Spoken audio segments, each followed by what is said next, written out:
मैं जीवित परमेश्वर पिता को धन्यवाद देती है और आप लोगों को भी प्रभु यीशु मसीह के नाम से मैं स्वागत करता हूँ। जो पवित्र आत्मा ने मुझे प्रकाशन दिया है, जिस विषय के बारे में मुझे बोलने के लिए कहा है, ये विषय को लेके मैं आप लोगों के साथ शेयरिंग करना चाहूँगा।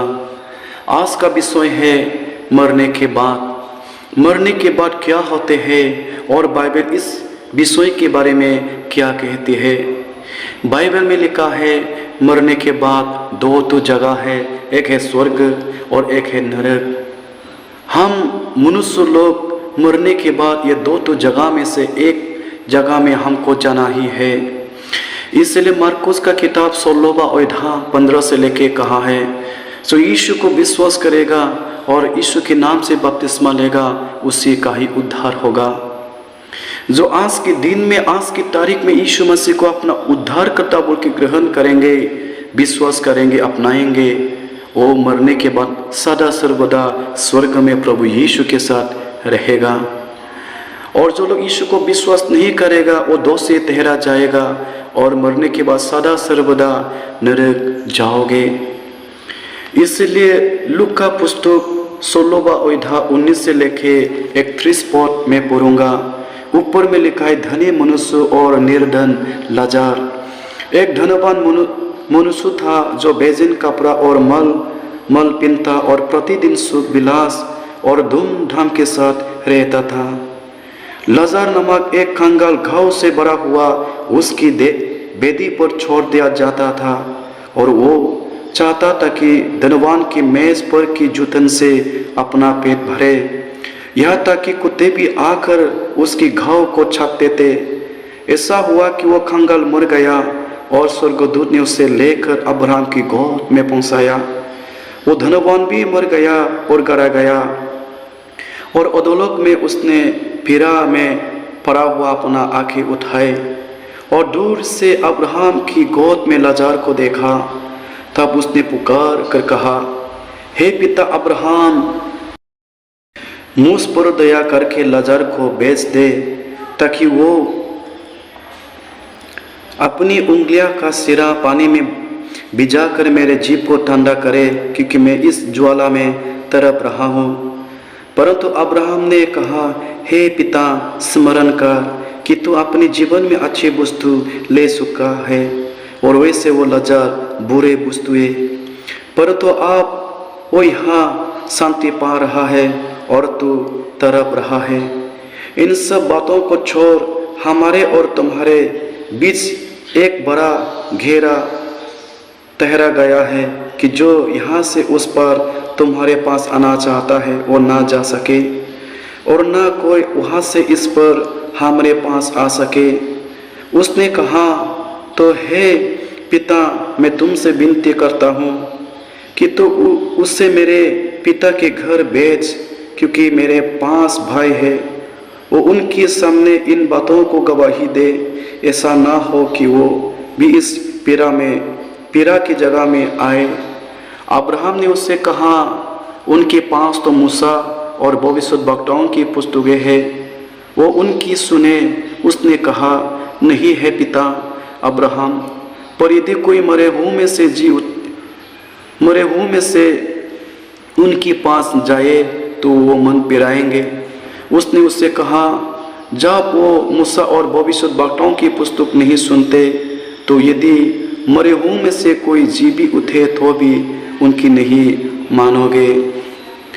इसमें हम मिला है धनवान मनुष्य और निर्धन लाज़र। धनवान अपना जिंदगी में धूमधाम के साथ शांति से रहता था और उसने शरीर में धनवान तो थे, पृथ्वी में जीते जी धनवान तो थे, लेकिन आत्मा में धनवान नहीं थे।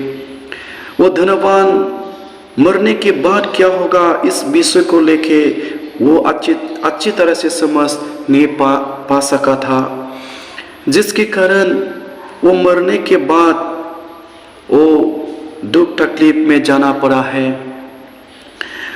और हम देखने मिलते हैं निर्धन लाज़र भी थे, जो निर्धन लाज़र को वो धनवान के बेदी में ले जाके रख दिया करता था। और ये निर्धन लाचार धनवान की मेज पर से जो जूतन खाना गिरते हैं, वो जूतन खाना को उठा के अपना पेट को भरते थे। और यहाँ तक कि कुत्ते भी आके उसका घाव को चाटते थे। ये जो निर्धन लाचार अपना जिंदगी को, अपना जीवन को अच्छी तरह से समझ पाया है। वो समझ पाया है कि मेरा जो गरीब है वो गरीब सदा सर्वदा के लिए नहीं रहेगा।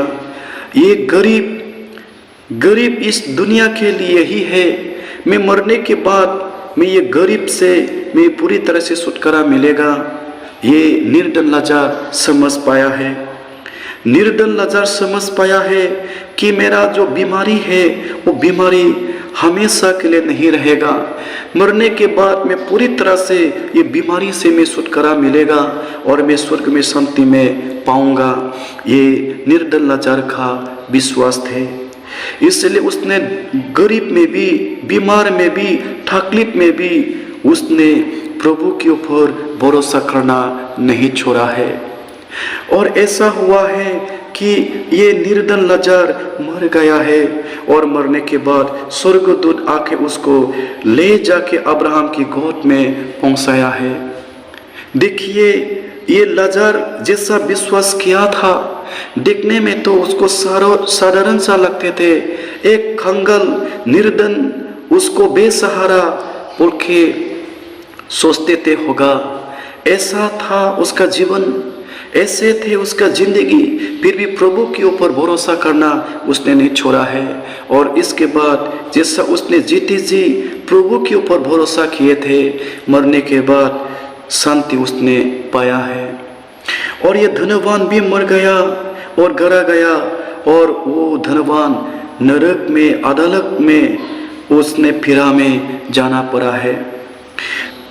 और मरने के बाद वो धनवान वो ज्वालामुखी में, नरक में जाना पड़ा है। और धनवान ज्वालामुखी में जब तड़प रहा था, रो रहा था, उसने आँख उठा के स्वर्ग की ओर देखा है।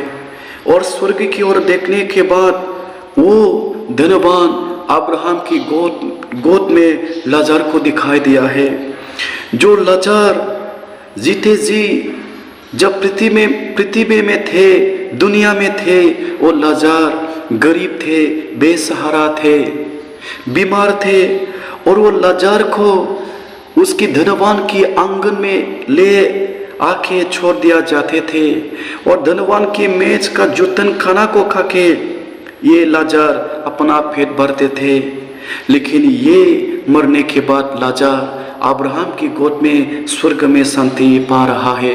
ये सब को ये धनवान ज्वालामुखी से, नरक से ये सब को देख पाया है। और ये धनवान ने अब्राहम की गोद में लाचार को देखने के बाद अब्राहम से अनुरोध किया है, हे पिता अब्राहम, मुझ पर दया कर, मुझ पर दया करके अब्राहम को मेरे पास भेज, लाचार को मेरे पास भेज दे, ताकि लाचार अपना उंगलियों का सिरा पानी में भिजा के, पानी में डुबा के मेरे जीभ को ठंडा करे, क्योंकि मैं इस ज्वालामुखी में मैं तड़प रहा हूँ।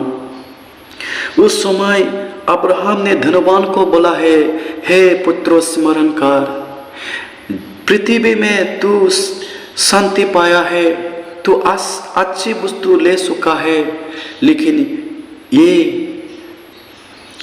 मरने के बाद तू नरक में, ज्वालामुखी में तड़पना पड़ा है।